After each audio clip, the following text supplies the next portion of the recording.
Lawrence Bishnoi को रास्ते से हटाने के लिए तैयार हो रहा है जानलेवा मशीन। जी हां, आपने ठीक सुना, जानलेवा मशीन। तो क्या ये लॉरेंस के खिलाफ पुलिस का कोई ऑपरेशन है? क्या लॉरेंस बिश्नोई का एनकाउंटर होने वाला है? जवाब है जी नहीं। फिलहाल के लिए लॉरेंस बिश्नोई पुलिस के तरफ से तो सेफ है, लेकिन कोई है जो उसे टक्कर देने के लिए तैयार हो गया है।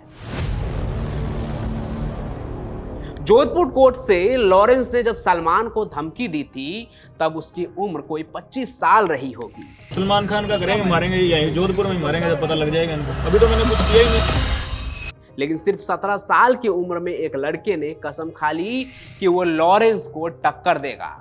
आज की तारीख में उसकी उम्र 21 साल है, मतलब मुझसे भी छोटा है वो उम्र में, और इस छोटी सी उम्र में ही वो अपना गैंग चला रहा है। कम उम्र सोचकर आप उसे छीना झपटी करने वाला कोई नौसिखिया मत समझ लीजिएगा, क्योंकि वो बैठा है पुर्तगाल में और भारत में उसका गैंग उसके गुर्गे चला रहे हैं, जो लॉरेंस के स्टाइल में ही लोगों को धमकाते हैं। पैसा निकाल, नहीं तो हिमांशु भाई तेरा गेम बजा देंगे। इसी महीने मई में हिमांशु के गुर्गे ने दिल्ली के एक बड़े व्यापारी से रंगदारी की मांग की। किसी छोटे मोटे गुंडे की तरह उसने लाख या 2 लाख नहीं, बल्कि 5 करोड़ की डिमांड की। लेकिन जब व्यापारी ने इस बात की शिकायत पुलिस से कर दी, तो कहते हैं इस बात से पुर्तगाल में बैठा भाव नाराज हो गया और उसने दिल्ली तिलक नगर में उस व्यापारी के शोरूम पर अपने गुर्गे भेज दिए। उसके गुर्गे ने वहां पहुंचकर कोई गुंडागर्दी नहीं दिखाई, बस एक कागज की पर्ची शोरूम के गार्ड को थमा दिया और कहा कि जाकर अपने मालिक को दे दे। गार्ड ने बिल्कुल वैसा ही किया। व्यापारी ने जैसे ही उस पर्ची को खोली, वैसे ही उसके पसीने छूट गए, क्योंकि उसमें लिखा था 5 करोड़। ये 5 करोड़ लिखा होना ही काफी था भाव की याद दिलाने के लिए। व्यापारी ने गार्ड को बाहर भेजा, लेकिन उससे पहले ही भाव के गुर्गे ने शीशे तोड़कर गोलियां बरसानी शुरू कर दी। हालांकि ये गोलियां किसी को लगी नहीं, क्योंकि ये बस भाव की वार्निंग थी कि उसे कम ना आंका जाए। और ये कोई पहली बार नहीं था जब भाव कोई ऐसी वारदात को अंजाम दिलवा रहा है। कहते हैं कि 1-1.5 साल पहले भी दिल्ली के द्वारका में एक ऐसी ही फायरिंग वाली वारदात हुई थी। तब भी इस मामले में भाव का नाम ही सामने आया था। जिस तरह से भाव देश की राजधानी दिल्ली में अपने जुर्म का साम्राज्य फैला रहा है, वो भी इतनी छोटी सी उम्र में, उससे कई सेट क्रिमिनल गैंग के रसूख को भी खतरा हो सकता है। लेकिन पुर्तगाल में बैठे हिमांशु ने इसका कोई ऑप्शन नहीं छोड़ा है। उसने पहले से ही अपना दुश्मन चुन लिया है, जो मौजूदा वक्त में भारत का सबसे बड़ा डॉन है, लॉरेंस बिश्नोई। लेकिन इसने लॉरेंस को ही दुश्मन क्यों बनाया, उसे बताने से पहले बताते हैं कि ये हिमांशु आखिर है कौन और पुर्तगाल कैसे पहुंच गया वो भारत से। देखिए, अपराध की दुनिया में हिमांशु भले ही नया नाम है, लेकिन इसके कारनामे काफी मशहूर हैं। रोहतक गांव के रिटौली में रहने वाले हिमांशु के ऊपर हत्या का प्रयास, धोखाधड़ी, अवैध हथियार, लूट और फिरौती जैसे कुल 17 मामले तब दर्ज थे जब वो भारत में था। हिमांशु तब नाबालिग ही था जब पढ़ाई लिखाई छोड़ उसने अपराध की दुनिया में अपना कदम रखा था। उसने पहली बार अपने ही गांव के एक लड़के पर गोली चला दी थी। हालांकि इस गोली से उसकी जान नहीं गई, लेकिन फिर भी हिमांशु की गिरफ्तारी जरूर हुई थी। उसे बाल सुधार गृह भी भेजा गया, लेकिन वहां से वो फरार हो गया। उत्तर प्रदेश के एक फर्जी पासपोर्ट के जरिए वो देश से भाग गया। पहले दुबई गया और फिर कहते हैं कि वो पुर्तगाल जा पहुंचा।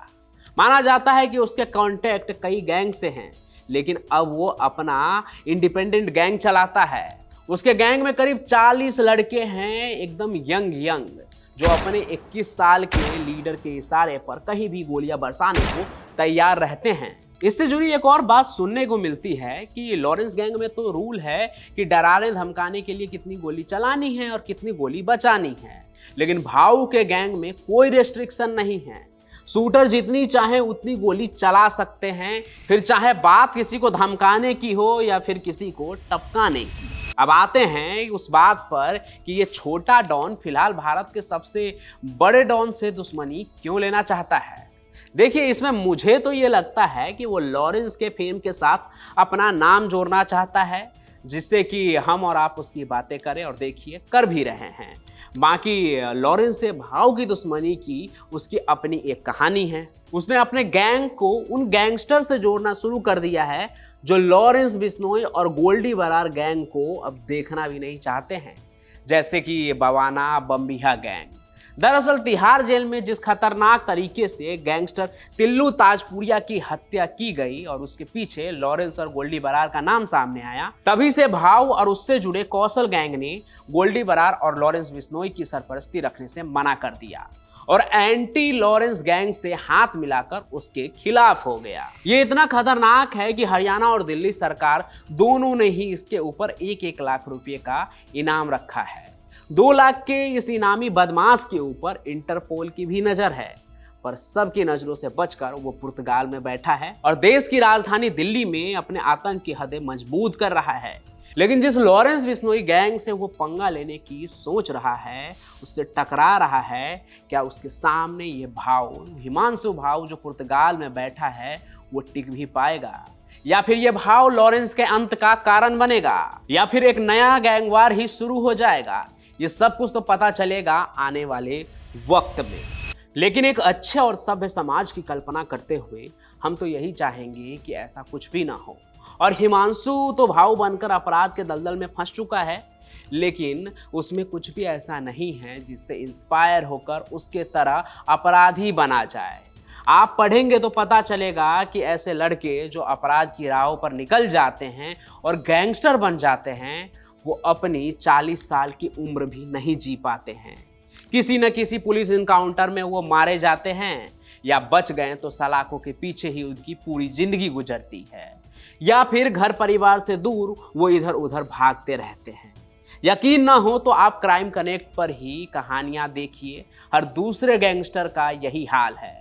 बाकी आपको क्या लगता है इन गैंगस्टर के बारे में, और आजकल जो ये यंग लड़के गैंगस्टर बन जा रहे हैं, अपना गैंग बना रहे हैं, उनके बारे में आप क्या सोचते हैं, ये कमेंट में जरूर लिखिए।